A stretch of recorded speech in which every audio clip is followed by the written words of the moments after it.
In this video, I'll start the chapter Money and Credit. पहले क्या होता था कि अगर कोई इंसान सपोज एक शू मेकर है और वो शूज़ बना रहा है और कोई एक फार्मर है जो वीट प्रोड्यूस कर रहा है, तो पहले क्या होता था कि शू मेकर को शू बेचना है तो बदले में फार्मर उसको वीट देता था, तो सामान के बदले सामान एक्सचेंज होता था। इस सिस्टम को बार्टर सिस्टम बोलते हैं, जहाँ पर सामान के बदले सामान दिया जाता है। इसमें प्रॉब्लम क्या होगा कि अब शू मेकर को ऐसा इन फार्मर ढूंढना पड़ेगा जो उसको वीट दे और जिसको जूता का ज़रूरत हो। अब अगर सपोज़ हम फार्मर हैं और मेरे पास कोई जूता बेचने के लिए आया, हम बोल दिए हमको जूता नहीं चाहिए, तो फिर हम तो नहीं उसका शू खरीदेंगे ना। अब हमको सपोज़ कपड़ा चाहिए, तो अब हमको एक ऐसा कपड़ा वाला एक ऐसा हमको इंसान ढूंढना पड़ेगा जो कपड़ा बेचने को तैयार हो और साथ में वीट लेने को तैयार हो। तो इस तरह का जो प्रॉब्लम सिचुएशन है, इसको डबल कोइंसिडेंस ऑफ वांट्स बोलते हैं, जहाँ पर दोनों पार्टी एक दूसरे का सामान खरीदने के लिए अग्री करता है। लेकिन ये बहुत डिफ़िकल्ट है, तो ये हटा, और ये बार्टर सिस्टम में बहुत इम्पॉर्टेंट है। तो ये प्रॉब्लम सॉल्व हो सकता है अगर सब अपना सामान रुपया के बदले बेचे। तो जैसे हम अपना शूज़ सारा रुपया के बदले बेच रहे हैं, अब उस रुपया से हम अपने नीड का सामान खरीद ले रहे हैं। उसी तरह से एक फार्मर अपना वीट को रुपया के बदले बेच रहा है, फिर वो भी उस रुपया से अलग अलग सामान खरीद रहा है। तो therefore money is very important as an exchange medium.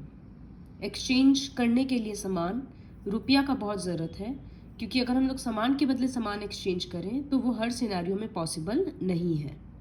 तो money is an important intermediate step जो ये डबल कोइंसिडेंस ऑफ वांट्स का प्रॉब्लम को सॉल्व करता है। Modern forms of money. पहले रुपया के बदले क्या लिया जाता था? वैल्यूएबल मेटल्स जैसे गोल्ड, सिल्वर, कॉपर, इन सब का पहले कॉइन बनता था। तो वो सामान भी महंगा था, वो कॉइन का भी अपना खुद का वैल्यू था मेटल का, क्योंकि सोना का कॉइन है। लेकिन आज क्या हो गया है, इतना इम्पॉर्टेंट मेटल्स का कॉइन्स नहीं बनता। कॉइन का जो मटेरियल है वो बहुत सस्ता है। उसी तरह से पेपर का जो नोट है आज रुपया, ये तो एक सिर्फ पेपर का है, इसका तो खुद का कोई वैल्यू नहीं है। तो फिर क्यों हम लोग रुपया लेने के लिए तैयार हैं, अपना सामान बेचने को तैयार हैं? क्यों? why is it accepted as a medium of exchange? क्योंकि गवर्नमेंट ऑफ इंडिया उसको ऑथराइज किया है कि हाँ, ये करेंसी हर जगह पे एक्सचेंज हो सकता है। तो गवर्नमेंट ऑफ इंडिया एक गारंटी के तौर पे है, गारंटी देता है, बोलकर हम लोग उसको एक्सचेंज कर रखे हैं। See, it is written, it is accepted as a medium of exchange because the currency is authorized by the government of India. India में एक डिपार्टमेंट है, रिजर्व बैंक ऑफ इंडिया, वो ये सारा काम संभालता है सेंट्रल गवर्नमेंट के बिहाफ में। करेंसी नोट्स प्रिंट करवाना, इशू करना, ये सब जो भी होता है। एज पर इंडियन लॉ कोई दूसरा इंडिविजुअल या ऑर्गेनाइजेशन नोट्स प्रिंट नहीं कर सकता या दूसरा करेंसी इशू नहीं कर सकता। Moreover, the law legalizes the use of rupee as a medium of payment that cannot be refused in settling transaction in India. अगर हमको कोई भी सामान खरीदना है, तो अगर हम किसी को रुपया दे रहे हैं तो वो ये मना नहीं कर सकता कि हम ये रुपया नहीं लेंगे और अपना सामान नहीं देंगे। तो वो इंडियन करेंसी उसको एक्सेप्ट करना ही पड़ेगा। तो सिंस रूल्स एंड रेगुलेशंस है, बोलकर हर कोई रुपया एक्सेप्ट करने को तैयार रहता है, क्योंकि सबको पता है कि इस रुपया का वैल्यू है। Deposits with banks. जब लोगों के पास एक्स्ट्रा रुपया होता है तो वो लोग सारा रुपया तो एक साथ हाथ में नहीं रखते, कैश नहीं रखते, कुछ रुपया वो लोग बैंक में डिपॉजिट कर देते हैं। अब जैसे जिनका जॉब है, महीना के एंड में उनको रुपया मिल रहा है, सपोज महीना के एंड में 30,000 मिल रहा है। अब वो 30,000 उसका सारा खर्चा नहीं होगा, तो वो क्या करेगा, कुछ रुपया उसमें से बैंक में डिपॉजिट कर देगा। तो वही होता है डिपॉजिट्स विद बैंक्स। बैंक से डिपॉजिट को एक्सेप्ट कर लेता है और उसको एक इंटरेस्ट रेट देता है। तो ये कैसे काम करता है वो देखो। सपोज हम 10,000 रुपया बैंक में डिपॉजिट किए, बैंक हमको 2% का रेट ऑफ इंटरेस्ट दे रहा है, ठीक है। रेट ऑफ इंटरेस्ट मतलब वो जब हम विड्रॉ करेंगे तो 10,000 तो मिलेगा ही, साथ में 2% ऑफ 10,000 एक्स्ट्रा रुपया मिलेगा, ये जो हम लोग पढ़े थे। अब बैंक क्या करता है, इसमें से कुछ परसेंट का रुपया वो अपने पास रखेगा और बाकी का रुपया वो लोन के तौर पर दे देगा। जैसे इसमें से रूल ये है कि 15% of the deposit is kept as money, is kept as cash। तो 15% ऑफ 10,000, इसका मतलब 15/100 इंटू 10,000। बैंक इसमें से 1,500 रुपया अपने अकाउंट में रखेगा और बाकी का रुपया क्या कर देगा, बाकी का जो 8,500 है वो किसी और को लोन के तौर पे दे देगा, ये कैश रहेगा। इसी तरह से बहुत इंसान है जो अपना रुपया बैंक में डाल रहा है, सबसे बैंक 15% रुपया कैश के तौर पे रखता है और बाकी का रुपया लोन देने के लिए रेडी रखता है। ऐसा क्यों करता है? बैंक हमको 2% इंटरेस्ट दिया, जिससे जिसको लोन देता है ना उसको हायर इंटरेस्ट चार्ज करता है। सपोज उसको 5% इंटरेस्ट चार्ज करेगा। तो अब क्या हो रहा है कि हमको इंटरेस्ट कम मिल रहा है और जो लोन के फॉर्म में बैंक को रुपया मिल रहा है वापस वो ज़्यादा है, तो बैंक का खुद का प्रॉफिट हो रहा है। अब ये काम कैसे चल जा रहा है? कैश तो सिर्फ 15% क्यों रख रहा है? सपोज हम 10,000 जमा किए, इस तरह से और भी लोग 10-10 हज़ार 20-20 हज़ार जमा कर रहे हैं, बड़ा बड़ा अमाउंट भी कर रहे हैं, और हर कोई तो सेम डे रुपया निकालने जा नहीं रहा है बैंक में वापस। सपोज हम रुपया निकालने गए, वापस अपना पूरा 10,000 चाहिए, तो बैंक इधर उधर से मैनेज करके हमको 10,000 दे देगा, क्योंकि बैंक के पास तो इतना इंसान डिपॉजिट करने आ रहा है, सब थोड़ी ना रुपया सेम डे वापस निकालने जाता है। तो इसका रुपया उसको इधर उधर करके बैंक मैनेज कर देता है कि कुछ परसेंट 15% कैश रख के बाकी सारा लोन के तौर पे वो फॉरवर्ड कर देता है। ये बैंक का मैनेजमेंट सिस्टम है और इसी से बैंक का इनकम है, क्योंकि अगर वो 10 का 10,000 ही पूरा बैंक में रखे रहेंगे तो फिर बैंक वाले को क्या फ़ायदा होगा? उसका तो जगह लग रहा है खाली रुपया स्टोर करने का, तो वो बैंक खोल के क्यों बैठा है? तो वो लोग बहुत स्मार्टली कुछ परसेंट कैश रखते हैं अकाउंट में और बाकी का दूसरों को उधार दे देते हैं। फिर वो उधारी का रुपया उनको वापस मिलता रहता है, उससे वो खुद का फ़ायदा होता है। जैसे हमको तो बैंक 2% इंटरेस्ट दे रहा था, लेकिन जब लोन वो उधारी दिया है तो वो 5% चार्ज कर रहा है, तो वो ज़्यादा इंटरेस्ट ले रहा है और कम इंटरेस्ट दे रहा है, तो इसी से उसका फ़ायदा हो रहा है। अब ये तो बहुत छोटा अमाउंट बताया, इस तरह से लाखों करोड़ों रुपया का ट्रांजैक्शन डेली होता है बैंक में, तो कितना प्रॉफिट होता है बैंक को, ये कंसेप्ट है। और इस तरह का जो रुपया डिपॉजिट है ना, इसको डिमांड डिपॉजिट बोलते हैं। क्यों? क्योंकि ऑन डिमांड हम ये रुपया वापस निकाल लेते हैं।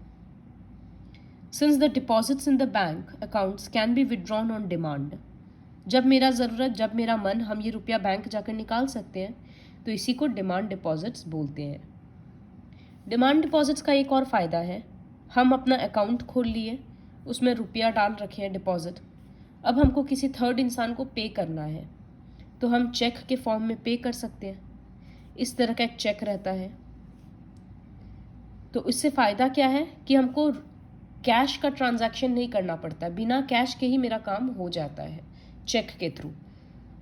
बैंक उसको, सपोज आई हैव टू पे XYZ, मिस्टर XYZ को 10,000 देना है, तो मेरे अकाउंट में जो रुपया है उसमें से बैंक क्या करेगा, 10,000 रुपया XYZ के बैंक अकाउंट में ट्रांसफ़र कर देगा जब हम उसको चेक देंगे तो ये चेक का इम्पोर्टेंस होता है।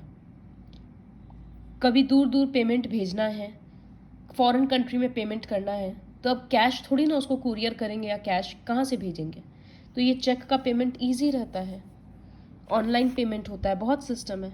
तो ये सब कब पॉसिबल हो पाएगा? जब बैंक में अकाउंट रहेगा और हम रुपया डिपॉजिटेड रहेगा। तो इसीलिए डिमांड डिपॉजिट बहुत इंपॉर्टेंट है। See, it is written, a check is a paper instructing the bank to pay a specific amount from the person's account to the person in whose name the check has been made. तो check क्या है? एक paper रहता है जिसमें लिखा रहता है कि किस इंसान को रुपया देना है और किसके अकाउंट से देना है, जो इंसान चेक को साइन कर रहा है उसके अकाउंट से देना है। तो इस तरह का रहता है। इसीलिए डिमांड डिपॉजिट बहुत एसेंशियल फीचर है मनी का, क्योंकि इसके थ्रू भी ट्रांजैक्शंस होता है। जैसे रुपया के थ्रू ट्रांजैक्शन कर रहे थे, वैसे चेक्स के थ्रू, डिमांड डिपॉजिट्स के थ्रू भी चेक होता है। तो ये एक बहुत इम्पॉर्टेंट फॉर्म हो गया है अब ट्रांजैक्शन का। लोन एक्टिविटीज़ ऑफ बैंक, जिसके बारे में हम बताएं कि जब हम लोग रुपया डिपॉजिट करते हैं तो बैंक क्या करता है, एक बार हम दोबारा बता दे रहे हैं। बैंक उसमें से 15% रुपया रखता है एज कैश के तौर पे, और बाकी का रुपया वो लोन देने के हिसाब से बाकी लोगों को दे देता है। फिर बहुत लोग रुपया जमा किए, तो इस तरह से सबका 15% रख रख के बैंक के पास सपोज कैश हो गया 5 लाख रुपया। ठीक है, बैंक को टोटल मिला था सपोज 25 लाख, तो उसमें से सबका रख रख के सपोज 5 लाख रुपीस बैंक के पास रह गया कैश के तौर पे, और बाकी का 20 लाख वो क्या करेगा, लोन एक्टिविटीज में निकाल देगा। अब सपोज 100 लोग गए एक दिन बैंक रुपया निकालने के लिए, तो कोई 5,000 निकाल रहा है, कोई 10,000 निकाल रहा है, कोई 15,000 निकाल रहा है, कोई 1 लाख भी निकाल रहा है। तो कम बेसी करके बैंक सबको इस 5 लाख में से रुपया देते जाता है। तो बैंक का डेली का काम चल गया।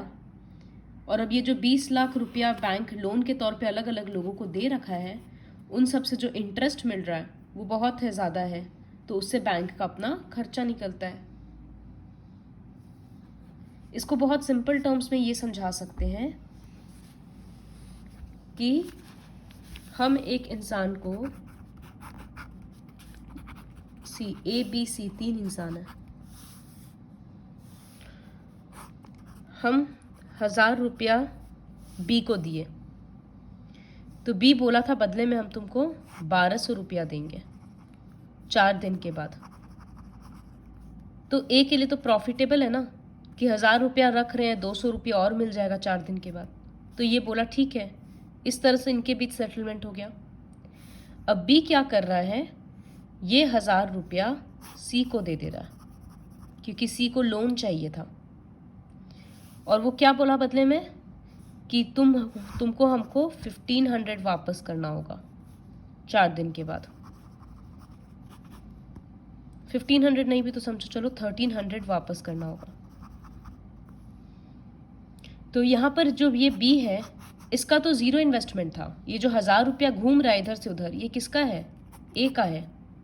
लेकिन फिर भी बी को 1,300 रुपया मिल रहा है और वो दे 1,200 रहा है, मतलब इसको 100 रुपया का प्रॉफिट हो गया।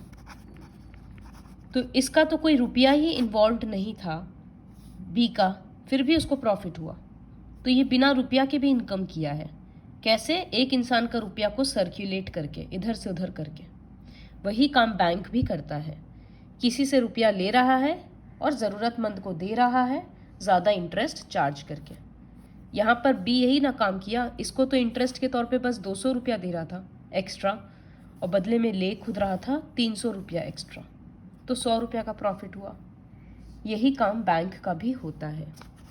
देखो यहाँ लिखा है, the difference between what is charged from borrowers and what is paid to depositors is their main source of income. Borrower से वो लोग कितना चार्ज कर रहा है, बोरोवर मतलब ये थर्ड पार्टी जो रुपया उधार ले रहा है, बोरोवर से जितना ले रहा है माइनस डिपॉजिटर को जितना दे रहा है, वो उसका सोर्स ऑफ इनकम होता है। अब हम लोग पढ़ेंगे 2 types of credit situations. Credit क्या होता है, क्रेडिट मतलब लोन। ये एक एग्रीमेंट होता है जहाँ पर lender supplies the borrower with money, goods और services in return for the promise of future payment. कोई अगर लोन मांग रहा है तो हम उसको दे रहे हैं, पेपर वगैरह के थ्रू कॉन्ट्रैक्ट साइन कर रहे हैं, या वर्बली भी ठीक है, प्रॉमिस के साथ दे देते हैं कि ठीक है तुम इतना रुपया लो लेकिन इस टाइम पीरियड के बाद हमको दे देना, या फिर ठीक है ये सामान लो या ये सर्विस लो, इस टाइम पीरियड के बाद 5 महीना के बाद या साल भर के बाद जैसे भी हो हमको ये सारा चीज़ रिटर्न करना। तो इस तरह के अग्रीमेंट को क्रेडिट बोलते हैं। अब हम लोग 2 सिचुएशन पढ़ेंगे, दोनों अपोजिट है। एक में क्रेडिट से इंसान का फ़ायदा हुआ और एक में किस तरह से क्रेडिट के कारण इंसान का लॉस हुआ। तो जैसे फर्स्ट है कि एक फेस्टिवल सीजन था, 2 महीना से मतलब आज से 2 महीना बाद एक फेस्टिवल सीज़न है, तो उसके लिए सलीम के पास बहुत सारा जूता का ऑर्डर आया शूज़ बनाने का कि 1 महीना में तुमको डिलीवर करना। तो टाइम पे प्रोडक्शन ख़त्म करने के लिए सलीम क्या किया, बहुत सारा वर्कर्स को हायर किया ताकि जल्दी जल्दी काम हो सके। उसको रॉ मटेरियल्स भी ज़्यादा खरीदना था तो उसका खर्चा बहुत हो रहा था। तो वो क्या किया, लेदर सप्लायर से लेदर मांगा और बोला कि तुम हमको अभी सामान दो, हम बाद में तुमको कैश पेमेंट कर देंगे। फिर वो कैश लोन में लिया एक लार्ज ट्रेडर से एडवांस पेमेंट के तौर पे कि तुम 3000 जूता बनाने बोले हो तो 1000 जूता का हमको रुपया दो और बाकी का 2000 काम ख़त्म होने के बाद दे देना। इस तरह से वो रुपया जमा किया। महीना के एंड आते आते तक वो सारा काम टाइम पे ख़त्म भी कर दिया, अपने वर्कर्स को रुपया भी पे कर दिया, अपने ट्रेडर को भी दे दिया, सब ख़त्म हो गया उसका जो भी बोरो किया था वो। तो यहाँ पर जब वो टाइम पे उधार लिया उसके वजह से वो काम कर पाया आगे का। अगर वो एडवांस पेमेंट नहीं लेता या अपने सप्लायर से लेदर नहीं मांगता टाइम पे तो क्या होता, काम करने के लिए उसके पास मटेरियल ही नहीं रहता, रुपया ही नहीं रहता। तो वो क्रेडिट लिया बोलकर टाइम पे काम ख़त्म हो पाया। तो इस केस में क्रेडिट एक इम्पॉर्टेंट रोल प्ले किया, वो भी पॉजिटिव रोल। अब सेकेंड केस है स्वप्ना। तो स्वप्ना एक स्मॉल फार्मर है जो ग्राउंडनट प्लांट करती है अपने 3 एकड़ लैंड में। वो मनी लेंडर से लोन ली थी कल्टीवेशन का एक्सपेंसेस के लिए, लेकिन बीच में ही उसका सारा क्रॉप्स ख़राब हो गया। वो फर्टिलाइज़र वगैरह सब कुछ दी लेकिन कुछ नहीं हो पाया। तो अब उसका उधारी तो वो चुका नहीं पा रही है। नेक्स्ट ईयर वो फिर से एक फ्रेश लोन ली कल्टीवेट करने के लिए कि इस बार एक नॉर्मल क्रॉप कल्टीवेट करेंगे। तो उसका अर्निंग्स इतना नहीं हो पाया कि वो अपना पुराना लोन भी चुका दे। तो इसके वजह से क्या हुआ, अब उसको लोन चुकाने के लिए अपना ज़मीन का एक टुकड़ा बेचना पड़ गया। तो इससे बेहतर तो वो फर्स्ट लोन ही नहीं लेती, तो उसको कम से कम ज़मीन तो उसके पास रहता। तो इस केस में क्या हुआ कि वो अपना क्रेडिट कंप्लीट नहीं कर पाई या पे नहीं कर पाई, तो उसका सिचुएशन और ख़राब हो गया। बल्कि उधार लेने से उसको अपना ज़मीन बेचना पड़ गया। वो उधार नहीं लेती, अगर कल्टीवेट भी नहीं कर पाती तो कम से कम उसका 3 एकड़ लैंड तो रहता ना। तो क्रेडिट हमेशा पॉजिटिव रोल नहीं प्ले करता है। जो टाइम पे अपना क्रेडिट पे नहीं कर पाता रीपे, उसके लिए वो एक पेनफुल सिचुएशन क्रिएट कर देता है। In rural areas the main demand for credit is for crop production. Crop produce करने के लिए जैसे सीड्स, फर्टिलाइजर्स, पेस्टिसाइड, ये सब का ज़रूरत है। तो इसके लिए लोगों को क्रेडिट चाहिए होता है, उधार चाहिए होता है। 3-4 महीने का टाइम होता है जब फार्मर क्रॉप लगाते हैं और बेच पाएंगे। तो ये 3-4 महीने के लिए वो लोग लोन लेते हैं। यूजुअली वो लोग क्या करता है, एग्रीकल्चर सीजन के स्टार्टिंग में वो लोग लोन ले लेता है और हार्वेस्ट करने के बाद क्रॉप जब बेचता है फिर वहाँ से जो रुपया बचता है उससे वो लोग रीपे कर देता है। लेकिन अगर लोन का रीपेमेंट नहीं हो पाया तो फिर बदले में वो लोग का सिचुएशन और ख़राब हो जाता है। तो ये एक है, this is an example of what is commonly called debt trap.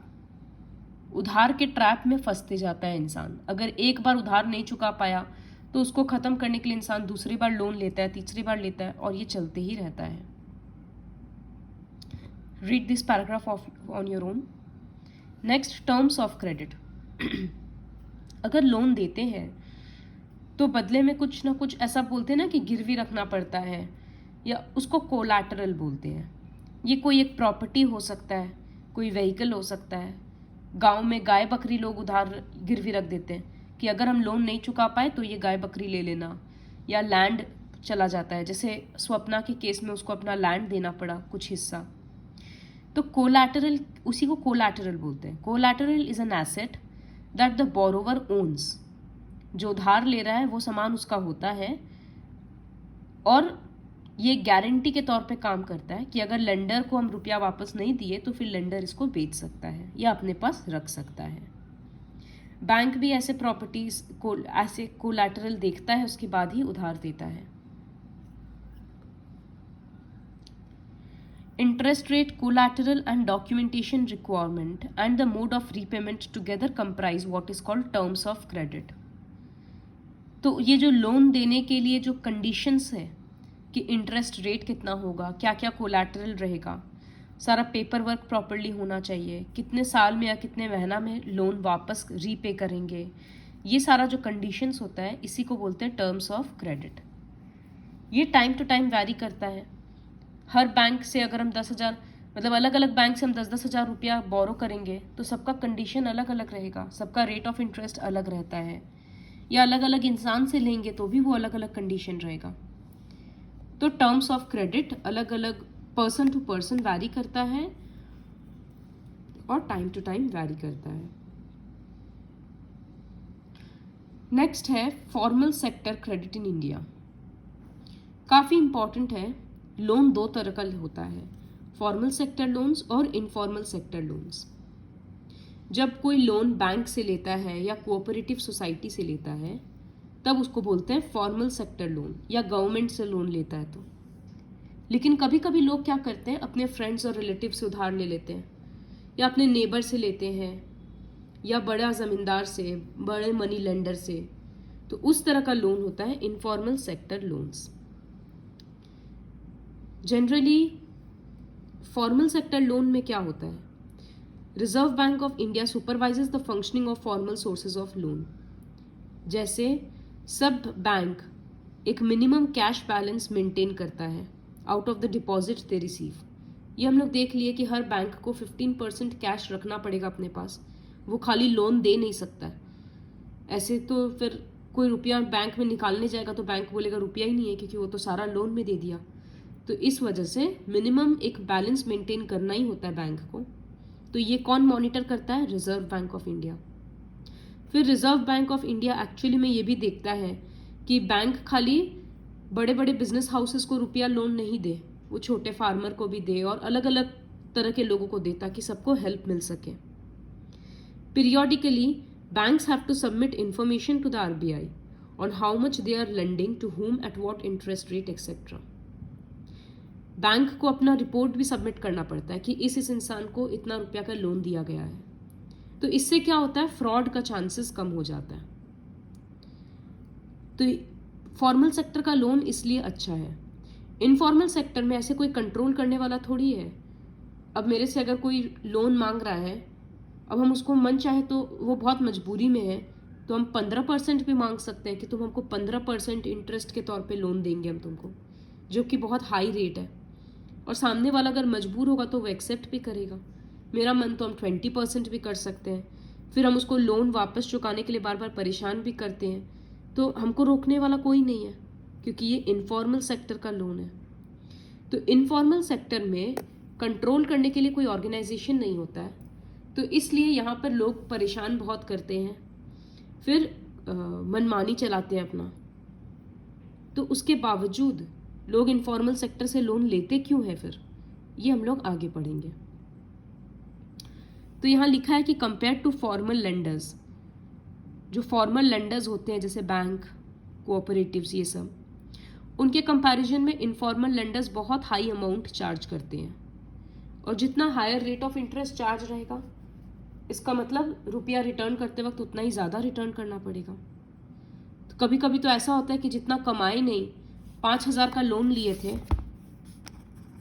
कभी कभी पुअर में ऐसा भी होता है कि 5,000 का लोन लिया हुआ है और उसको 2 साल तक नहीं चुका पाए, तो अब वो अमाउंट हो गया 10,000।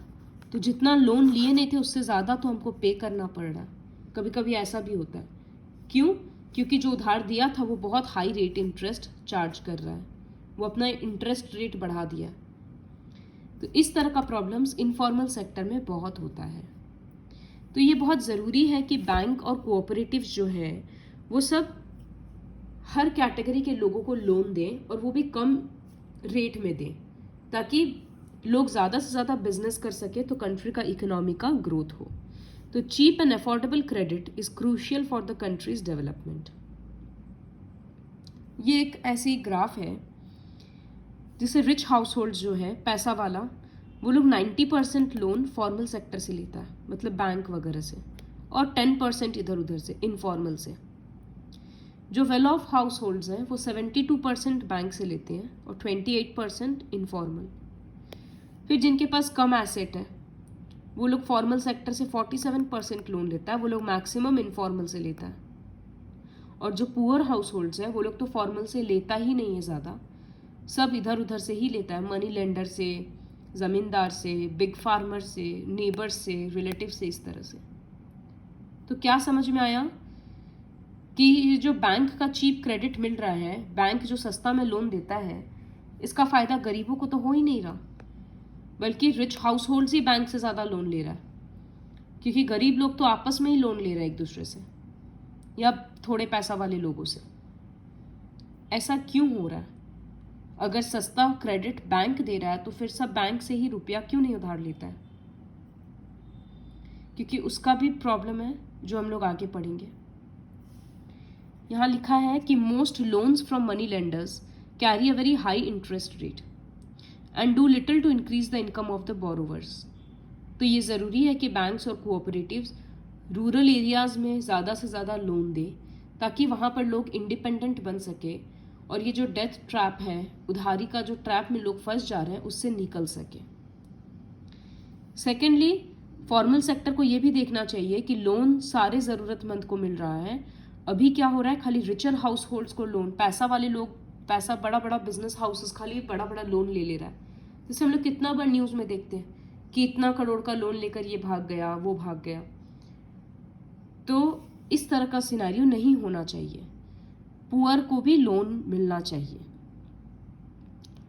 तो ऐसा क्या कारण है कि बैंक रूरल एरियाज में लोन नहीं देता, या फार्मर्स बैंक से लोन नहीं लेकर मनी लेंडर्स से, ज़मींदार से लोन लेते हैं? क्यों लेते हैं? क्योंकि हर जगह इंडिया में बैंक नहीं है, तो हर गांव में तो बैंक है नहीं। अब इंसान रुपया उधार लेने के लिए कितना घूमेगा, तो वो लोग सोचता है कि छोड़ो, बैंक को इधर उधर से इकट्ठा करो। एक ये प्रॉब्लम है। दूसरा, बैंक से लोन लेने के लिए कोलैटरल चाहिए, कुछ गिरवी रखना पड़ेगा, और फार्मर लोग के पास वैसा कुछ प्रॉपर्टी या वो तो कुछ होता नहीं है, और बैंक थोड़ी ना लाइव स्टॉक वगैरह, गाय बकरी थोड़ी ना लेगा, तो ये प्रॉब्लम हो जाता है। और जो बड़ा बड़ा फार्मर है, ज़मींदार है, ये लोग तो किसान को, उस फार्मर को पर्सनली जानता है, तो ये लोग ले लेता है, और ये लोग उसी के गांव में हैं, अगर नहीं रुपया रीपे करेगा तो ज़बरदस्ती करवाएगा, गाय बकरी उठा कर ले जाएगा। इस तरह से वो लोग तो समहाउ अपना रुपया निकलवा ही लेता है। तो इनफॉर्मल लेंडर्स जो होते हैं वो लोग बोरोवर्स को पर्सनली जानते हैं, इसलिए वो लोग बिना गिरवी रखे भी सामान, रुपया उधार देने को तैयार रहते हैं। ये एक प्रॉब्लम होता है। तो ये प्रॉब्लम सॉल्व करने के लिए एक और बहुत अच्छा इनिशिएटिव है सेल्फ हेल्प ग्रुप्स का। इसमें क्या होता है, सेल्फ हेल्प ग्रुप जैसे विमेन का ये काफ़ी पॉपुलर है, 15 से 20 मेंबर रहते हैं इसमें। सब लोग अपना अपना सेविंग्स इकट्ठा करके रुपया जमा करता है। सेविंग्स अलग अलग हो सकता है, कोई 25 से 100 रुपया तक में सेविंग्स डालता है अपना। तो इस तरह से करके सपोज 10,000 रुपया जमा हो गया, अब वो लोग आपस में लोन दे देता है। सपोज उस 25 या 15-20 मेंबर में से किसी एक इंसान को लोन चाहिए, तो वो उसमें से उसको 5,000 रुपया दे दिया जाएगा। जो 10,000 रुपया आया उनके पास, सब इकट्ठा किया, उसमें से किसी को 2,000, किसी को 3,000, इस तरह से करके अलग अलग लोन दे रहा है। सबसे कुछ परसेंट इंटरेस्ट भी चार्ज करते हैं ताकि यहाँ रुपया बढ़ते रहे। तो ये होता है सेल्फ हेल्प ग्रुप्स। आपस में वो लोग अपना रुपया इकट्ठा कर रहा है और लोन दे रहा है एक दूसरे को। साल 2 साल तक जब इस तरह से वो लोग रेगुलरली रुपया इकट्ठा करने लगता है तो बैंक भी फिर वो लोग को लोन बड़ा बड़ा देने लगता है। तो it becomes eligible for availing loan from the bank. Loan is sanctioned in the name of the group. ये जो 15-20 लोग होते हैं, इनका जो ग्रुप का नाम होता है, उसी के नाम पे बैंक लोन देता है, किसी एक इंसान के नाम पे नहीं देता है। और बैंक ऐसे ग्रुप को लोन देने के लिए क्यों तैयार है? क्योंकि बैंक को पता है कि ये ग्रुप सीरियस है और अगर कोई एक इंसान अगर लोन नहीं रीपे कर पा रहा है तो पूरा ग्रुप मिलकर वो रुपया रीपे करने का कोशिश करता है। तो वो लोग इस तरह से लोन लेकर छोटा मोटा काम कर सकते हैं।